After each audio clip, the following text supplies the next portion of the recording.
Bom dia, a paz do Senhor para todos. Hoje o assunto bem capcioso.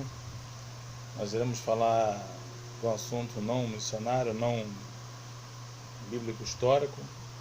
Nós iremos falar sobre soteriologia, falaremos sobre um assunto um pouquinho delicado chamado calvinismo. No outro vídeo, arminianismo. E aí vocês irão tirar suas conclusões. Eu vou usar como base o livro do James Montgomery Boyce, As Doutrinas da Graça, tá? E a Teologia Sistemática do Luciano Nobre, tá? Bom, primeiro nós precisamos saber quem é o fundador. O fundador dela é João Calvino, tá? João Calvino nasceu em 1509, tá? E ele foi para a França aos 14 anos para se preparar intelectualmente. Ele estudou gramática, estudou aritmética, estudou geometria, estudou música, estudou filosofia, estudou história, tá? Estudou N assuntos, tá? E ele retorna.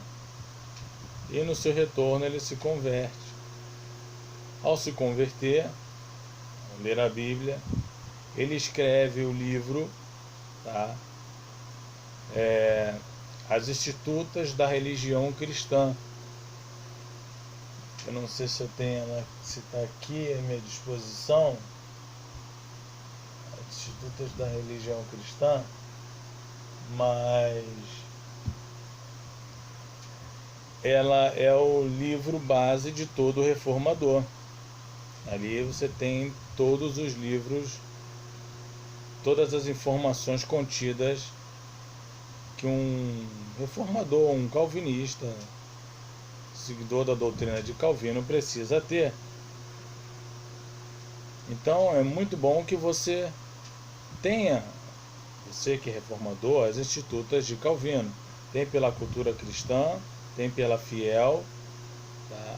Tem uma outra agora que saiu, primeira versão, que é muito boa também.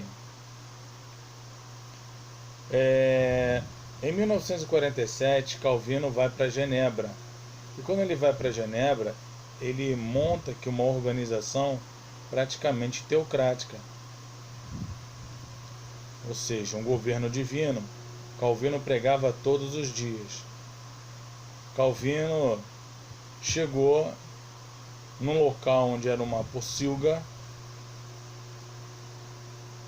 e decretou o seguinte: olha só, quem quer trabalhar, quem quer ter futuro, quem quer alguma coisa, vem pra cá. Quem não quer, expulsem de Genebra.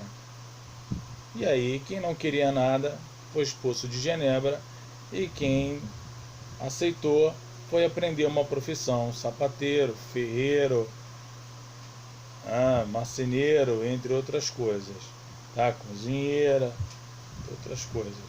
E Genebra foi crescendo e tornou-se um exemplo, como é um exemplo até hoje, tá? Mas a doutrina principal que as pessoas falam, né, de Calvino é a predestinação, embora não seja. A doutrina principal de Calvino é o Espírito Santo, é a vida cristã. Mas já que estamos falando dela, tá? A predestinação, ela envolve a eleição. E a eleição, tá, vai envolver 5 pontos. Mas primeiro vamos falar sobre predestinação. Eu vou pegar a definição aqui do livro do Luciano Nobre. Ele fala sobre predestinação. Predestinação. Ele coloca aqui: o termo predestinação, o termo pré-ordenação se relaciona a um evento na história da humanidade ou da natureza criada, enquanto que o termo predestinação se refere ao destino das pessoas. Pré-ordenação está relacionado à história. Predestinação está se relacionado a pessoas. Explicação 2.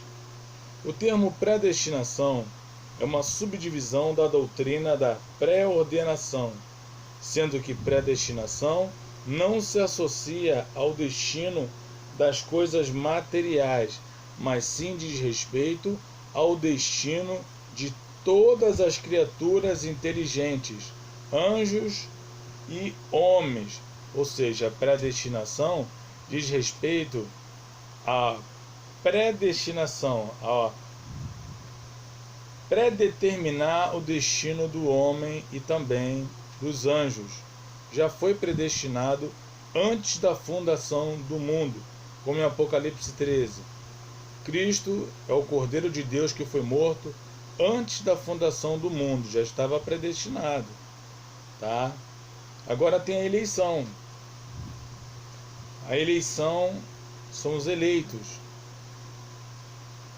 Eleição é aquele favor de Deus que gera a salvação plena de certas pessoas, não todas, sendo esses os escolhidos de Deus, eleitos para a salvação e eleitos para a adoção de filhos de Deus. Portanto, são os eleitos segundo a pré-ordenação de Deus, ou seja, o propósito divino em conferir a salvação a alguns, não a todos. A eleição não é para todos, é para alguns.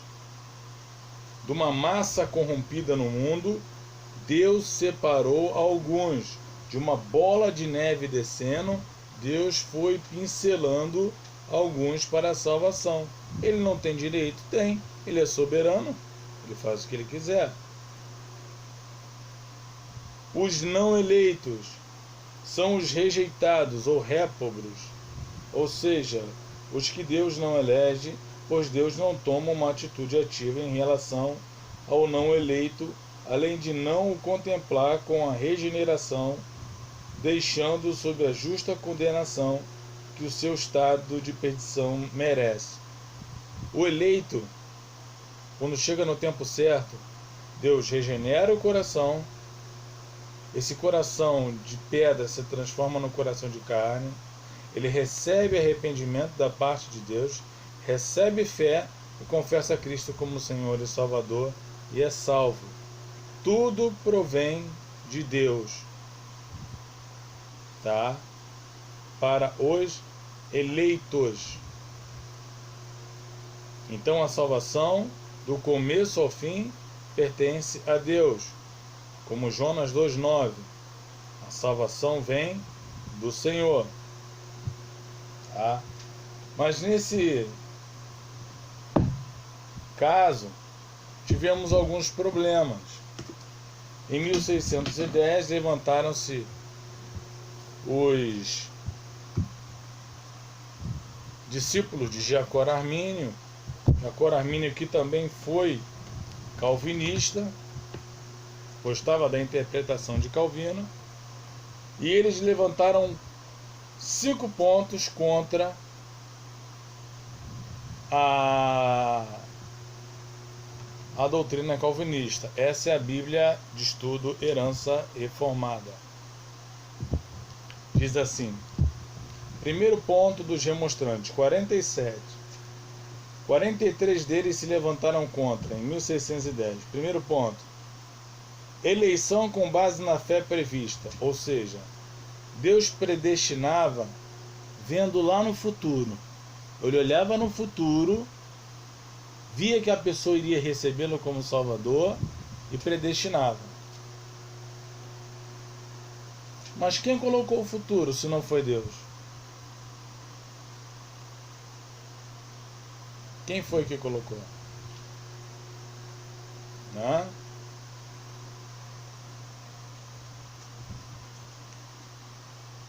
Se essa pessoa sair da igreja e morrer, o nome dela é riscado, a presciência de Deus falhou? Segundo, os méritos universais de Cristo. Nós somos salvos pelo mérito de Cristo, de fato. Não tem como negar.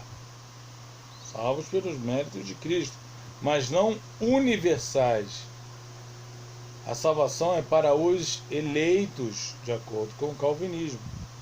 Salvação para os eleitos, aqueles que Deus escolheu desde a fundação do mundo para a salvação. A livre vontade do homem devido apenas à depravação parcial. O homem tem livre-arbítrio. O calvinismo não defende que o homem tem livre-arbítrio. O homem tem livre agência. Ele pode escolher a roupa que quiser, cortar o cabelo da maneira que quiser, o óculos, enfim. Mas ele não tem a capacidade de escolher ser salvo ou não. Essa capacidade quem tem é Deus. É Deus quem dá. Se o homem tem livre-arbítrio, por que você pede para Deus salvar seu marido, seu filho? Deixa que ele escolha por ele mesmo. Não é?